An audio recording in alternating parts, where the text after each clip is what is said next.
欢迎来到新兴消息频道，请订阅频道，所以大家不要错过当天最热门的新闻。我们今天的时事通讯包括以下内容：回顾，又被骂，是不是恶意剪辑不知道，但赵丽颖不懂人情世故。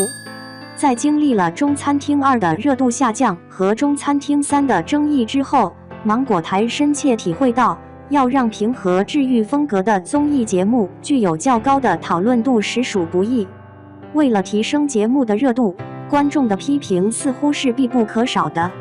于是《中餐厅3》选择了以个人表现为核心，引发热点话题来吸引观众的宣传策略，成功打造了去年夏季最受网友欢迎的名学现象。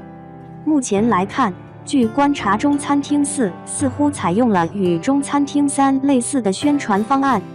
网友们对黄晓明在第3季中的表现进行了批评，因此他显然不适合再次成为话题中心。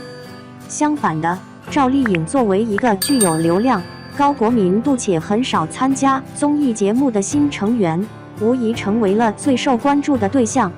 在筷子事件之后，赵丽颖在《中餐厅4》中的一举一动都受到了极大的关注，甚至在节目中独自发呆也被人戏称为太孤僻，类似于现代的李清照。有些粉丝在网友吐槽之后，开始对节目视频片段产生了疑问。熟悉该节目的观众都会明白，赵丽颖摆弄的那盆菜实际上是冒菜，把它们挑着吃也是完全可以理解的。赵丽颖的粉丝们纷纷吐槽，指责她在这个节目中再次遭受了恶意剪辑的待遇。在第2期正片中，大家都在忙碌工作，而只有赵丽颖的镜头显示她似乎非常轻松闲适。在《中餐厅4》的拍摄过程中，赵丽颖受到了一些观众的时弹幕批评她不干活，但也有许多喜欢赵丽颖的粉丝全程陪伴在她身边。赵丽颖在那天的拍摄现场照片中展现了她的努力和责任心。尽管她刚刚度过了一个充满挑战的年初，而且长期以来一直受到腰部伤痛的困扰，但她还是坚持自己的工作，一直干到凌晨。这种姿态确实令人敬佩。在粉丝澄清之后，赵丽颖紧接着就展现了她辛勤工作的镜头，这一切都呈现在加更的 Plus 版本中。赵丽颖在正片中依然无所事事，看起来似乎没有参与任何活动。目前无法确定是否被节目组恶意剪辑，仍需进一步探究。赵丽颖个人确实缺乏社交智慧，参与真人秀节目并不适合那些缺乏社交智慧的人。虽然不能断言他们完全不懂得人情世故，但这一特质对于公众人物来说确实不合适。自2012年内地真人秀行业蓬勃发展以来，赵丽颖作为内地女艺人的代表，已站上了流量金字塔的巅峰。尽管她参与固定嘉宾身份的真人秀并不多，但第1档节目是《偶像来了》。赵丽颖在这个节目中并不擅长口才，她向谢娜抱怨自己的衣服不好看，但幸好每次都有她陪伴在身边，戏弄张含韵称其为胖子。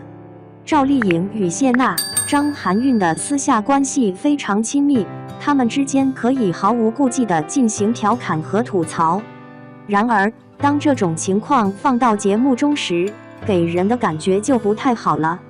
幸好，我们的团队当时巧妙地进行了一次赵小刀人设的顺势营销，取得了不错的效果。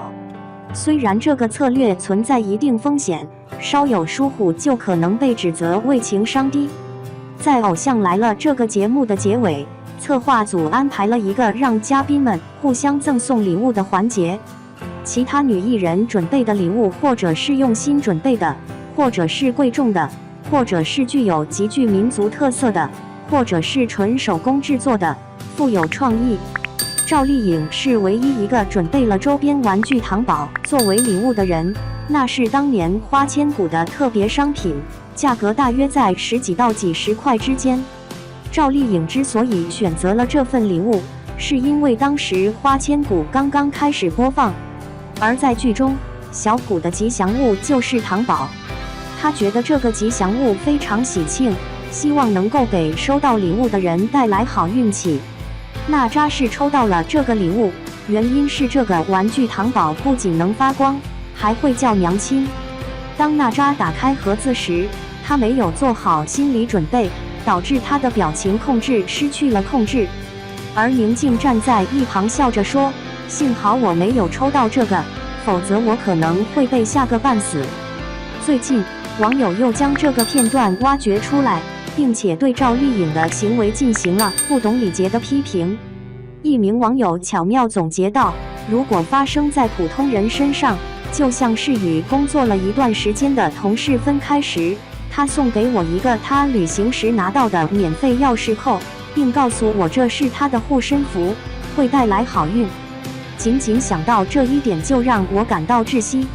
节目的参与者都是女明星，她们并不缺乏珍贵的礼物。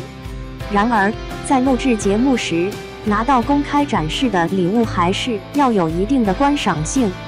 赵丽颖并没有理解真人秀的本质，而只看中了其中的真人部分，而事实上，秀才是其关键所在。其他人都明白这个道理。拍节目以前，我觉得很有趣。但上了之后才发现，演戏是我最自然的表达方式。参与真人秀总是让我感到不自在，因为无论如何，它都有一种机械感，还有各种安排和剧本，就像在拍戏一样。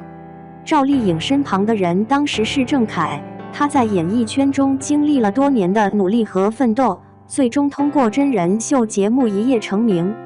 这句话本身并无任何问题。郑恺听到赵丽颖说的话后，他的表情变得无法掩饰，开始疯狂地舔嘴唇，尽量隐藏自己的尴尬。赵丽颖的个性缺乏对人情世故的理解，这或许与她的成长环境和经历有一定关联。19岁的时候，赵丽颖参加了选秀节目，并开始了她的演艺事业。从那时起，一直到出演新《还珠格格》中巧儿这个角色，并受到一定程度的关注。这段期间，她几乎全身心地投入到剧组工作中，几乎没有机会体验社会生活。对于她来说，剧组就是她的全部世界。剧组的环境并不纯净，很可能隐藏着一些不良行为。尽管如此，正经的演员进入剧组后，除了拍戏和研究角色，无需做其他事情。赵丽颖的性格被塑造成了一个对人情世故不甚了解的人，这主要是因为她长期只与角色接触。在当前当红艺人中，赵丽颖是少有的凭借一个个小角色以及龙套的身份逐步攀登而上的演员。赵丽颖的性格非常扎实，这也许是因为她在前期并没有经历太多的辉煌。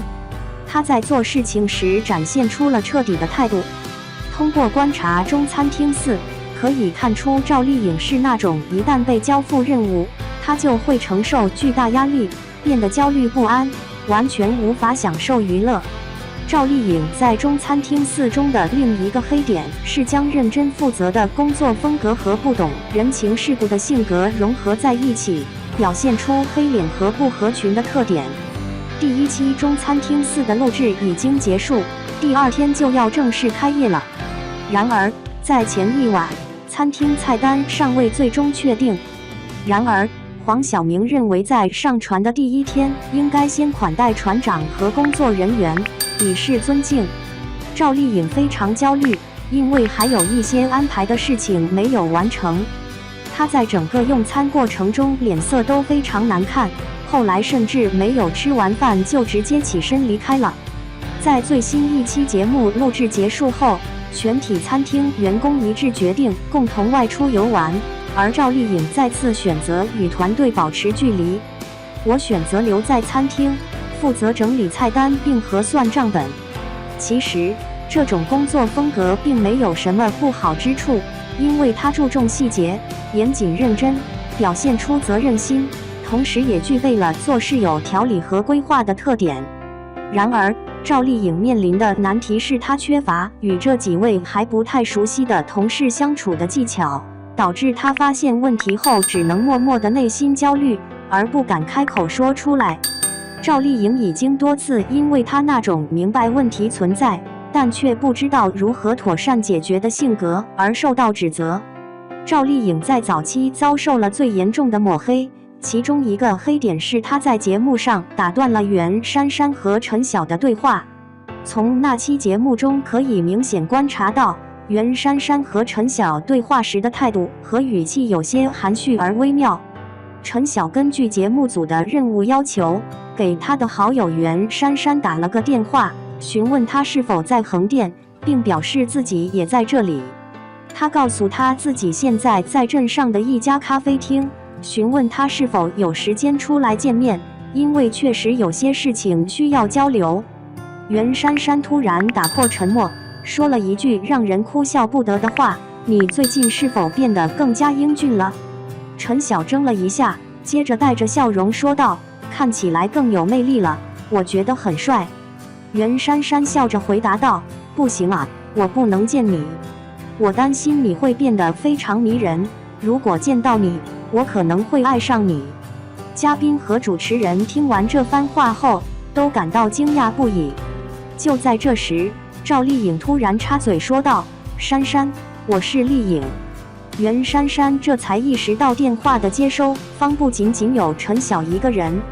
如果当时赵丽颖没有打断这通电话，可以想象她被黑的事情可能会提前发生。赵丽颖或许为了收视率，确实是那个被指责的人。然而，作为演员和公众人物，赵丽颖在许多时候表达和行为上可能缺乏一些考虑。当她在节目中展示真实的自己时，她必须意识到这样做可能会承受来自媒体和大众的舆论压力以及可能带来的后果。